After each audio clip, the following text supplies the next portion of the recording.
amendment process continues, Brenda. Right. Thank you so much, Ibrahim Karanja. I know at 11 o'clock you'll give us more details during Law Mashinani with Nicolas Wambua. But then Patrick Amimo is at the venue where the ODM leader is expected to receive the signatures this morning. Amimo, good morning. So ODM leader Raila Odinga is receiving these signatures. Of course, he'll tell us how many signatures so far have been collected. But it comes at a time when the Deputy President, William Ruto, is requesting, for amendment when it comes to the BBI, constitutional amendment bill. This is a function that we are waiting to see the former Prime Minister come receive these particular signatures. So far, according to the BBI Secretariat, they've been able to collect 4.3 million signatures, majorly using the provincial administration, or that is the National Government Administration offices, where we saw the chiefs, sub-chiefs, and the DCCs being mobilized to collect these signatures. And they had a target, like say, for 1 week to collect these signatures, because this particular event, the signature exercise, was launched at KICC Wednesday last week, and on Thursday we saw the officers hit the road running just to collect these particular signatures. And given that they had a target, that's why maybe we see today, Friday, they want to see an appraisal to see how about, given that we only require at least a minimum of 1 million signatures for this popular initiative. So after these, the signatures will be taken to the IEBC to verify whether they are genuine signatures and or not. Most of these were gathered electronically. Now, joining me is a member for Borabu, Benjamin Momanyi, just to share with me a few items, because he was one of those coordinators in the Kisii side, Kisii Nyanza, just to this signature collection. What was your experience so far, Mr. Honorable Momanyi? Thank you, my brother. We had a lot of support out there when we were collecting these signatures. People were so anxious. You can imagine for 2-3 days we were able to collect, both in Nyamira, Kisii and Kuria, we were able to collect in excess of 200,000 signatures. That shows you the kind of support that we had out there. And there are also concerns that maybe the government did decide to use the provincial administration to collect, and there have been claims that maybe there were intimidation for people to, or maybe they were hoodwinked to say the sign, thinking that is for this or that, but not BBI. Well, your response to that? I can tell you for free, and I participated in collecting these signatures. Nobody was intimidated. People were signing this.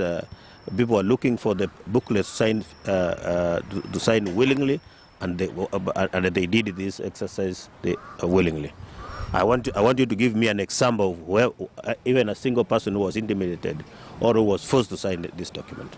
And maybe looking at it as we went out to collect these signatures, there are these concerns that the booklets are not there out for physical perusal of them, and here people are pending signatures. How do we get this disconnect between signing a document which you've not even had maybe chance to read as we move forward to the referendum? Will these booklets be availed for Wananchi to make that reading and maybe come up with a reasonable choice?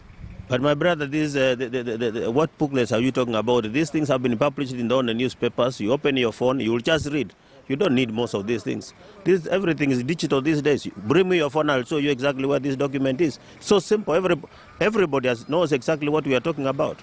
Looking at it, we've seen the Deputy President say there's more. He wants a win-win situation, and he's still looking for consensus ahead of the referendum. I don't know whether there's that window of opportunity where some of those divergent views will be accommodated, so that maybe we, as is suggesting, we have a multiple choice referendum, or to ensure that there is a consensus ahead of the polls, so that the country is not divided ahead of the 2022 polls. My brother, I think the Deputy President is just wasting people's time. He's the person who was campaigning for no in 2010. He could have taken an opportunity of this time and then correct what he thought was wrong at that time. What we are seeing from the Deputy President, he wants to be on the other side on everything that is said. And the most honorable thing that the Deputy President can do, let him be on the other side, oppose this, then what waonane kwa uwanja kwa niko sidagan?